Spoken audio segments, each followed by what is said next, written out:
dari Prof. Selanjutnya untuk peninjauan.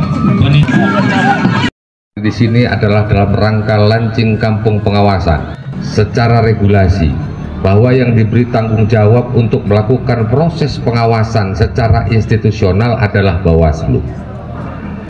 Melakukan proses pengawasan terhadap pilkada menjadi tanggung jawab Badan Pengawas Pemilihan Umum.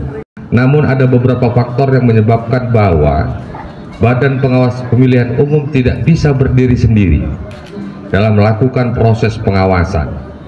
Setidaknya Bawaslu merilis ada 3 alasan yang menjadi sebab Bawaslu tidak dapat melakukan proses pengawasan sehingga dapat memenuhi ekspektasi kita semuanya. Yang pertama, secara kuantitatif jumlah Bawaslu sangat sedikit sekali dibandingkan tentang jumlah wilayah dan perilaku yang harus diawasi. Bagaimana mungkin seorang pengawas desa yang hanya 1 orang mengawasi perilaku lebih dari 200 pemilih? Hampir tidak mungkin. Dan untuk itulah maka alasan tentang keterbatasan jumlah personil menjadi salah satu hal yang mengharuskan partisipasi dari masyarakat untuk bersama-sama melakukan proses pengawasan. Yang kedua adalah hal yang sifatnya kuantitatif. Ini menarik, bahwa proses pengawasan terhadap penyelenggara pemilu juga menjadi bagian dari proses pengawasan yang harus dilakukan Bawaslu. Lalu Bawaslu yang ngawasin siapa, Pak? Kalau misalkan Bawaslu mengawasi pemilu, Bawaslu mengawasi KPU, lalu yang mengawasi Bawaslu siapa? Yang menegakkan kode etik memang benar ada namanya Dewan Kehormatan, tapi siapa yang akan mengawasi Bawaslu? Maka karena ada persoalan kapabilitas, karena ada persoalan integritas dari penyelenggara, maka masyarakat memiliki hak untuk melakukan pengawasan terhadap personil-personil maupun kinerja daripada Bawaslu dan KPU.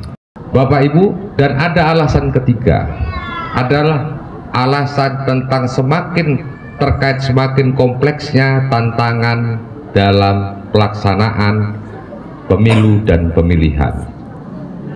Ada banyak hal, ada banyak modus yang hari ini timbul yang mungkin tidak terdeteksi oleh pengawas pemilu, dan ini membutuhkan mata dan telinga dari masyarakat untuk bersama-sama memberikan informasi dan memberikan laporan kepada pengawas.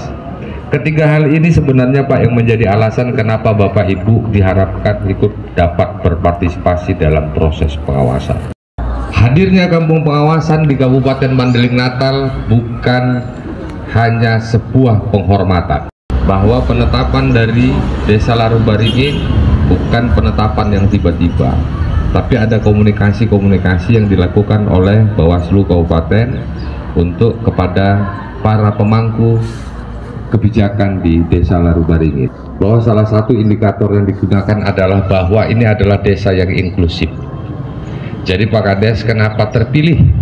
Salah satunya adalah Desa Larubaringin karena memang ternyata Bawaslu menilai bahwa desa ini adalah desa yang inklusif, desa yang terbuka, desa yang siap untuk semua perubahan termasuk perubahan nilai. Dan berdasarkan hasil penelitian yang dilakukan oleh Litbang Kompas bersama dengan masyarakat anti-fix Indonesia, selain money politik sebagaimana disampaikan oleh Ketua Bawaslu Mandeling Natal tadi, bahwa ada persoalan literasi yang sangat kurang terhadap literasi berkaitan dengan pemilu dan pemilihan di tingkat masyarakat.